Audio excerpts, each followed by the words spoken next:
Everyone, আসসালামু আলাইকুম। আশা করি সবাই ভালো আছেন আর আপনাদের দোয়া আমি ভালো আছি। আবার একটা ছোটোখাটো ব্লগ নিয়ে আসলাম আপনাদের মাঝে। আর আজকের ভিডিওটা কিসের জন্য এটা তো বুঝেই গেছেন, জানি আমার একটা পার্সেল এসেছে, তার জন্য চিন্তা করলাম আপনাদের সাথেও শেয়ার করি।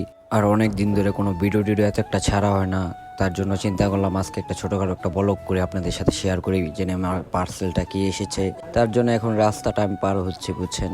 কোম্পানি থেকে 10-15 মিনিটের জন্য ছুটি নিলাম, জানি আমার একটা পার্সেল এসেছে, পার্সেলটা রিসিভ করতে হবে। ডেলিভারি বয় 10টা থেকে বসে রয়েছে, কেন আমার কাজের জন্য আমি সময় পাইতেছিলাম না। তারপর শেষ মুহূর্তে ছুটি নিয়ে এসলাম। আর ডেলিভারি বয়টা অনেকটাই ভালো, তার জন্য বাইরের হাতের টাকাটা আগেই দিলাম, দিয়ে পার্সেলটা নিলাম। পার্সেলটা এখন ছিঁড়ে আমি দেখতাছি যে আমার প্রোডাক্টটা কেমন হলো আর কতটা ভালো হলো। আপনারা কমেন্টে বলে যাবেন খারাপ না ভালো হয়েছে।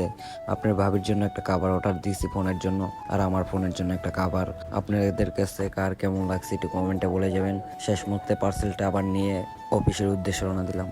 আর আজকের ভিডিওটা এই পর্যন্তই থাকলো। সবাই ভালো থাকবেন, সুস্থ থাকবেন। আল্লাহ হাফেজ।